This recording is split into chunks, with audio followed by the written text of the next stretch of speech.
मुख्तसर बातचीत के लिए मेरे साथ है गुलाम अली खटाना साहब, जो कि राज्यसभा मेंबर है। बहुत शुक्रिया सर आपके टाइम का।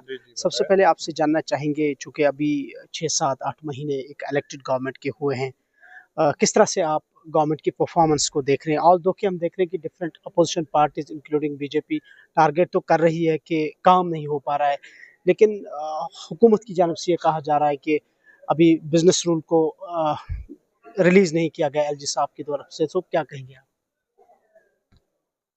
ये कुछ कानूनी चीजें होती हैं, उनको कानूनी लेवल पे देखा जाता है। जहां तक सरकार का यहाँ लोकल गवर्नमेंट का ताल्लुक है, लोगों ने मैंडेट दिया है नेशनल कॉन्फ्रेंस को, उनको लोगों की उम्मीदों पे उतरना चाहिए और लोगों में रिजल्टमेंट बढ़ रहा है, काम करने चाहिए। टूरिज्म सेक्टर में जिन बच्चों ने होम स्टे के लिए लोन लिया था, जहाँ बाकी जो डिपार्टमेंट्स हैं, अनएम्प्लॉयमेंट है, जहाँ जो डिफरेंट इंफ्रास्ट्रक्चर्स के प्रोग्राम्स हैं, जहाँ बाकी डेवलपमेंट दोनों खित्तों की है, सरकार को लगन से काम करना चाहिए, लेकिन वो पॉलिटिकल बयान देने पे मसरूफ रहते हैं। जिस तरह से आप कह रहे हैं कि उनको काम करना चाहिए, इसी सवाल का जवाब जब हुकूमत से पूछा जाता है तो उनका कहना है कि चूंकि गवर्नमेंट उनके पास है, लेकिन उनके पास वो इख्तियारात नहीं है। ऑल्दो कि गवर्नमेंट ने या प्राइम मिनिस्टर साहब ने, होम मिनिस्टर साहब ने, इवन कि सुप्रीम कोर्ट ऑफ इंडिया ने वादा किया है कि स्टेटहुड रेस्टोर किया जाएगा, लेकिन अब सालों साल गुजर गए, लेकिन अभी दूर तक भी नजर नहीं आ रहा है कि स्टेटहुड कब तक बहाल होगा, जिसकी वजह से ये जो पॉलिटिकल वैक्यूम की आप बात करें या एडमिनिस्ट्रेशन में शायद काम सही तरीके से नहीं हो। देखिए, उनको काम करना चाहिए लोगों के। वो आम के काम नहीं करेंगे तो वो आम मैंडेट नहीं देता है। इलेक्शन कमीशन ऑफ इंडिया और होम मिनिस्टर साहब ने पिछले 10-15 साल में यहाँ 3 टायर का इलेक्शन करवाया, पंचायत 3 टायर का, फिर पार्लियामेंट का इलेक्शन हुआ, फिर असेंबली का इलेक्शन हुआ, और लोगों की पार्टिसिपेशन मुझे लगता है कि देश के किसी कोने से जहाँ बहुत अच्छी लोगों ने एक बड़े लगन से पार्टिसिपेशन करा। लेकिन जहां तक उनकी उम्मीदों की ताल्लुक है, अब जब वो बोलते हैं कि हमारे पास इख्तियार नहीं है, तो उनका तनख्वाह लेने के इख्तियारात है, Z++ में रहने का इख्तियारात है, 25-25 गाड़ियां जब उसके साथ चलती हैं डिपार्टमेंट्स की, उनके सब इख्तियारात हैं। सिर्फ लोगों की डेवलपमेंट के और लोगों के रिड्रेसल के लिए और उसके लिए वर्क कल्चर चाहिए। बेसिकली उनको लोगों की सेवा करने का कल्चर नहीं है, वो कल्चर आना चाहिए। उनके ज़माने में यहाँ 1 लाख रुपए का टेंडर होता था और वो कई करोड़ पे ख़त्म होता था। ये नरेंद्र मोदी का भारत है, इसमें ट्रांसपेरेंसी है, अकाउंटेबिलिटी है। यहाँ जो मुस्तहक है उसको डायरेक्ट उसको लाइन में नहीं लगना पड़ता, उसको पेंशन हो, जहाँ उसको किसान का वेलफेयर का पैसा उसके अकाउंट में जाता है। देश बदला है, इनको अपनी ज़हनियत बदलनी चाहिए और लगन से लोगों के काम करने चाहिए।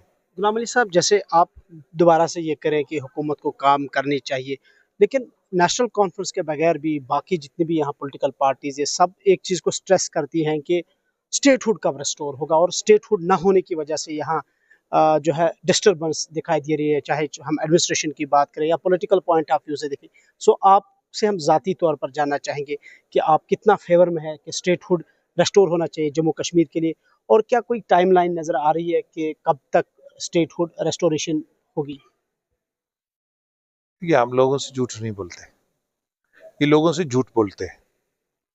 इन्होंने कभी ऑटोनॉमी बोला, कभी सेल्फ रूल का नारा लगाया, कभी हरा रुमाल दिखाया, तो ये पॉलिटिकल स्टंट करते रहते हैं। आज ट्रांसपेरेंसी अकाउंटेबिलिटी का जमाना है।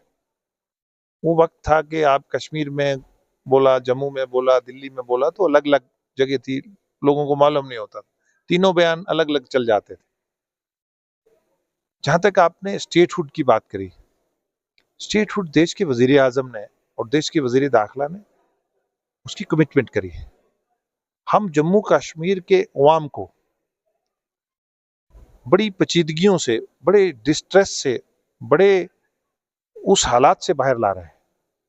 हमने यहाँ बच्चे स्टोनिंग के लिए जाते थे, यहाँ गरीब के बच्चे को पत्थर मारने के लिए इस्तेमाल किया जाता था, इंटरनेशनल एक्टिविटीज के लिए इस्तेमाल किया जाता था, और अपने बच्चों को बाहर पढ़ाते थे लोग। आज गरीब का बच्चा स्कूल में गया है। आज टूरिज्म वाला अपना रोजी रोटी, फड़ी वाला, रेडी वाला, बिजनेस वाला, आज यहाँ G20 का होल्ड हुआ है। आज हम बहुत आगे बढ़ रहे हैं। बीच में पहलगाम हो गया, बहुत बुरा सानिया था। पहली बार कश्मीर के बच्चों ने, नौजवानों ने, यहाँ के रिलीजियस लोगों ने मजम्मत करी। पहली बार 30 सालों में, पहले मजम्मत नहीं करते थे, और पहली बार इनोसेंट पे अटैक हुआ। तो और अगर पॉलिटिकल लोगों को मजबूर नहीं किया जाता तो ये कभी नहीं ये बोलते, ये चुप रहते। तो इन्होंने जो कश्मीर में दोहरी ज़हनियत खड़ी करी है, टू बी और नॉट टू बी, हम हिंदुस्तानी है नहीं है, वो वक्त खत्म हो गया, वो हिस्ट्री है। हम भारत के इंटीग्रल पार्ट हैं, और स्टेट जो है भारतीय जनता पार्टी ही देगी, और वही एम्पावर है। लोगों ने उनको मैंडेट दिया है, पार्लियामेंट देगी। इनके पास कोई नंबर है क्या?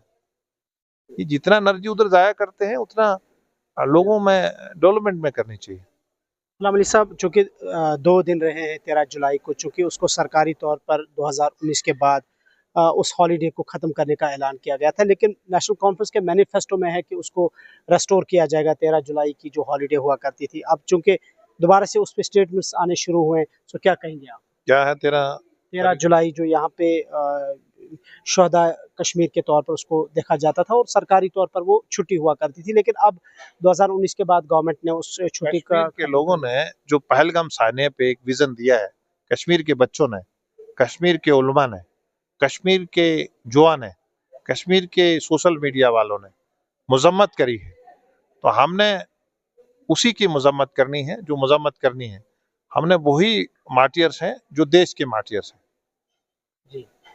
तो आखिर सवाल आपसे ये रहेगा कि जो पहलगाम अटैक के बाद जो ऑपरेशन सिंदूर भी हमने देखा, सारी सूरत हाल को किस तरह से आप देखते हैं, हालात को कैसे आप देखते हैं, किस हद तक टूरिज्म को दोबारा से रिवाइव करने में गवर्नमेंट कामयाब हुई है? भारत सरकार के आपने यूनियन मिनिस्टर्स देखे होंगे। परसों यहाँ इंडस्ट्री मिनिस्टर साहब थे, पीयूष गोयल साहब। उससे पहले वो थे अपने फॉर्मर शिवराज जी थे। तो अभी ये एक्टिविटी है। तो कश्मीर भारत जो एक उभरता एक इकोनॉमी बन रहा है, दुनिया की एक ताकत बन रहा है, कश्मीर के बच्चे उसका हिस्सा कैसे बन जाए, ये हमारा विजन है। ये हमारा विजन नहीं है कि मेरी Z++ सिक्योरिटी कैसे हो जाए। हमारे मार्टियर्स भी वही हैं जो देश के मार्टियर्स हैं, देश का हिस्सा है, जो देश के मार्टियर्स हैं, जो पिछले 30 सालों में यहाँ शहीद हुए हैं। उनके नाम पे आपने देखा होगा, कभी उसको भी सामने लाया करेंगे लोगों में। जो शहादतें दी हैं उनके नाम पे स्कूल के नाम रखे जा रहे हैं, और उनको आगे भी लाना चाहिए। बहुत बहुत शुक्रिया आपके कीमती वक्त का। गुलाम अली खटाना साहब बात कर रहे थे जम्मू कश्मीर की ओवरऑल मजमूई सियासी और सिक्योरिटी सूरत हाल पर। गुलिस्तान न्यूज़ के लिए इमरान नाइकू, वीडियो जर्नलिस्ट मोहसिन अल्ताफ के साथ।